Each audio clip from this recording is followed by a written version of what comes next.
Assalamualaikum warahmatullahi wabarakatuh. Halo, selamat siang semuanya.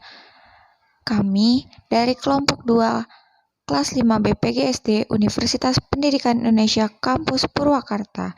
Di sini kami akan menjelaskan apa itu tipe belajar dan macam-macam tipe belajar. Sebelumnya, izinkan saya memperkenalkan teman-teman saya. Yang pertama ada Erni Marito Sirait, yang kedua ada Evita Nur Aulia, dan yang ketiga ada Yuki, itu saya sendiri. Untuk itu, kita mulai saja ke pematerian yang pertama. Perkenalkan, nama saya Erni Marito Sirait dengan NIM 1801572. Pada kesempatan ini, kami akan menjelaskan tentang tipe belajar dalam keterampilan mengajar. Yang pertama itu ada pengertian mengajar. Mengajar merupakan suatu proses yang kompleks. Mengajar adalah segala upaya yang disengaja dalam rangka memberi kemungkinan bagi siswa untuk terjadinya proses belajar sesuai dengan tujuan yang dirumuskan. Maksudnya di sini adalah mengajar itu dimulai dari guru memberikan materi pembelajaran kepada siswa. Nah, sebelum mengajar, pastinya guru sudah menyiapkan RPP, sudah menyiapkan model pembelajaran yang ingin diterapkan, sudah menyiapkan media yang ingin digunakan dalam proses pembelajaran. Nah, ketika semuanya sudah lengkap, itu akan mencapai proses belajar sesuai dengan tujuan yang dirumuskan. Dan itulah merupakan proses mengajar seperti itu. Jadi ketika semuanya sudah sempurna, pasti proses pembelajaran ataupun proses mengajar sudah terlaksana dengan baik. Secara sederhananya itu, mengajar itu merupakan proses guru memberikan ilmu kepada siswa melalui kegiatan belajar mengajar ataupun KBM, seperti itu. Yang kedua itu ada prinsip-prinsip mengajar.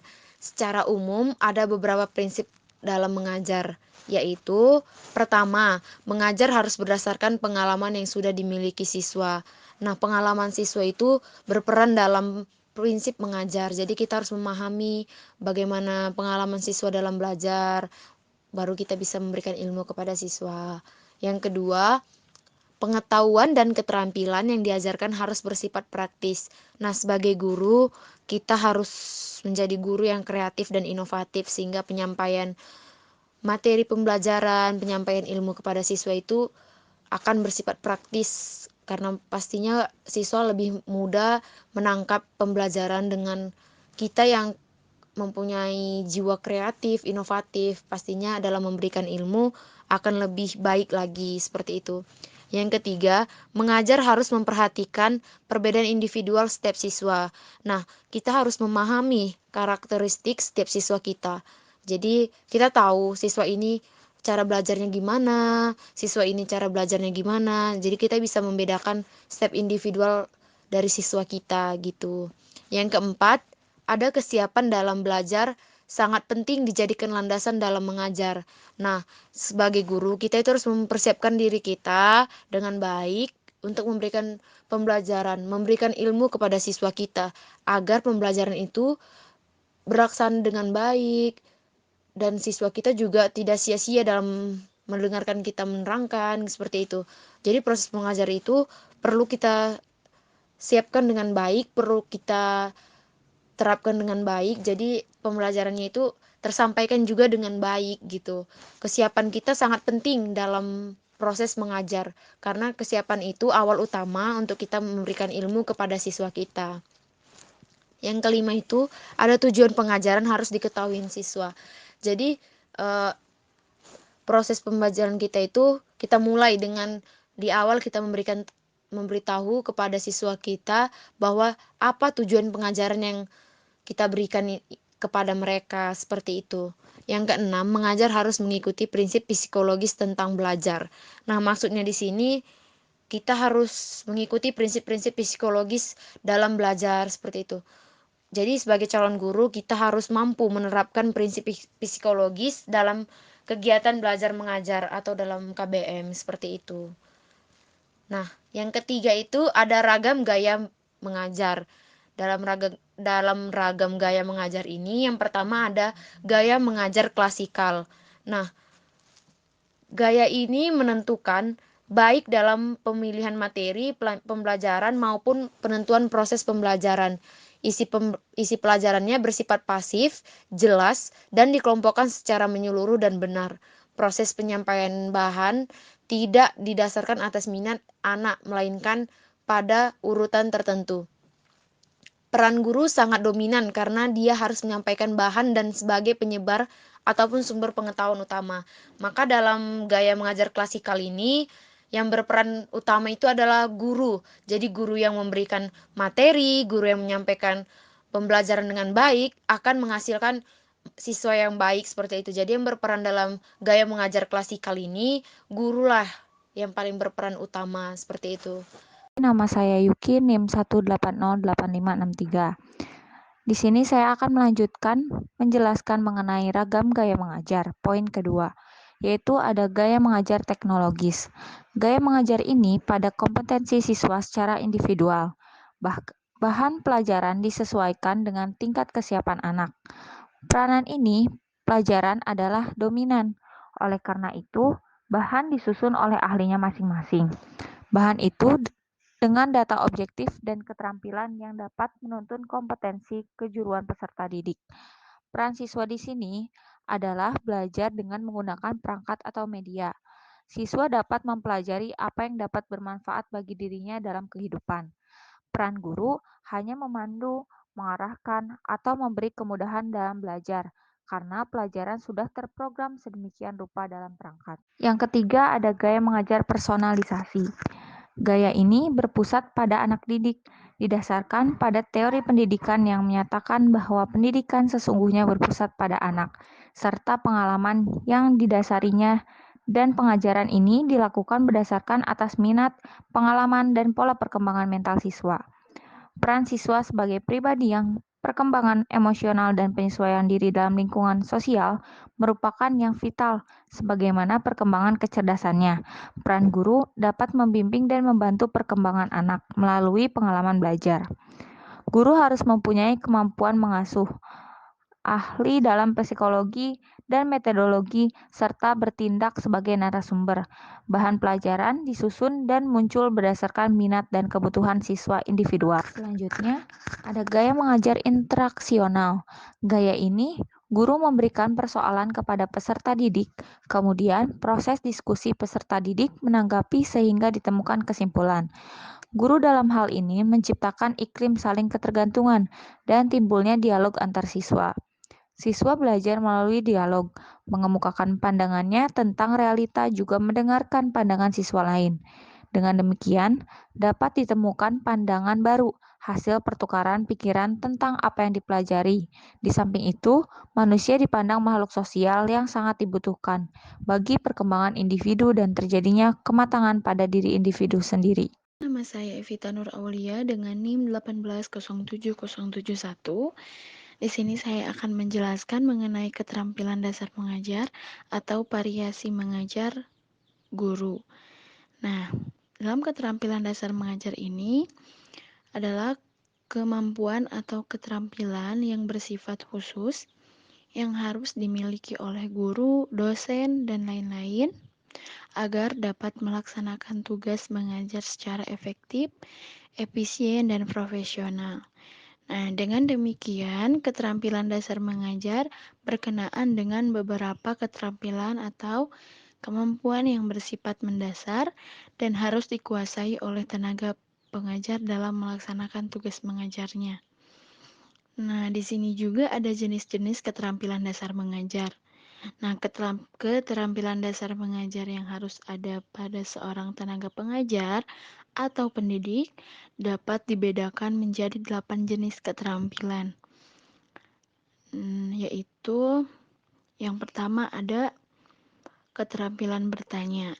Nah, keterampilan bertanya itu adalah merupakan suatu unsur yang selalu ada dalam proses komunikasi, termasuk dalam komunikasi pembelajaran. Keterampilan bertanya merupakan ucapan atau pertanyaan yang dilontarkan guru sebagai stimulus untuk memunculkan atau menumbuhkan jawaban atau respon dari peserta didik itu sendiri. Nah, lanjut yang kedua ada pengertian keterampilan memberi penguatan. Nah, memberi penguatan merupakan tindakan atau respon terhadap suatu bentuk perilaku yang dapat mendorong munculnya peningkatan kualitas tingkah laku tersebut di saat yang lain. Nah, yang ketiga ada menggunakan variasi. Nah, keterampilan menggunakan variasi ini merupakan keterampilan guru dalam menggunakan bermacam-macam kemampuan dalam mengajar atau memberikan rangsangan kepada siswa agar suasana pembelajaran selalu menarik, sehingga siswa bergairah dan antusias dalam menerima pembelajaran dan aktivitas belajar mengajar dapat berlangsung secara efektif. Yang selanjutnya ada keterampilan menjelaskan. Nah, dalam keterampilan menjelaskan ini, suatu keterampilan menyajikan bahan ajar yang diorganisasikan secara sistematis sebagai suatu kesatuan yang berarti, sehingga mudah dipahami para peserta didik. Yang selanjutnya ada keterampilan membuka dan menutup pelajaran. Nah, dalam membuka dan menutup pembelajaran ini adalah usaha guru untuk mengkondisikan mental peserta didik agar siap dalam menerima pembelajaran dan membuka pelajaran peserta didik harus mengetahui tujuan yang akan dicapai dan langkah-langkah yang akan ditempuh.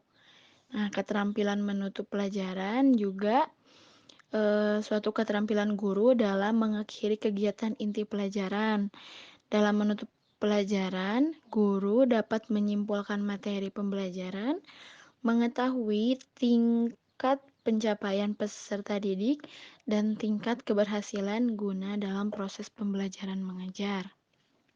Yang selanjutnya ada keterampilan diskusi kelompok kecil. Nah, dalam diskusi kelompok kecil ini, suatu proses belajar yang dilakukan dalam kerjasama kelompok bertujuan memecahkan suatu permasalahan, mengkaji konsep, prinsip, atau kelompok tertentu. Nah, untuk itu guru memiliki peran sangat penting sebagai pembimbing agar proses diskusi dapat berlangsung sesuai dengan tujuan pembelajaran. Yang selanjutnya ada keterampilan mengajar kelompok kecil dan perorangan. Nah, keterampilan mengajar kelompok kecil dan perorangan itu adalah kemampuan guru melayani kegiatan peserta didik dalam belajar secara berkelompok dengan jumlah peserta didik sekitar antara 3 hingga 5 orang atau paling banyak 8 orang untuk setiap kelompoknya. Nah, sedangkan keterampilan dalam pengajaran perorangan atau pengajaran individual yaitu kemampuan guru dalam menentukan tujuan, bahan ajar, prosedur, dan waktu yang digunakan dalam mengajar dengan memperhatikan tuntutan atau perbedaan-perbedaan individual peserta didik itu sendiri. Nah, dan yang terakhir ada keterampilan mengelola kelas. Nah, keterampilan mengelola kelas ini merupakan kemampuan guru dalam mewujudkan dan mempertahankan suasana belajar mengajar yang optimal. Dengan keterampilan mengelola kelas ini supaya menciptakan ruang kelas atau sistem belajar yang kondusif. Sekian, terima kasih. Alhamdulillahirrahmanirrahim, presentasi dari kelompok 2 mengenai tipe belajar telah selesai disampaikan. Kami dari kelompok 2 mohon maaf apabila ada salah kata atau pengucapan. Terima kasih. Wassalamualaikum warahmatullahi wabarakatuh.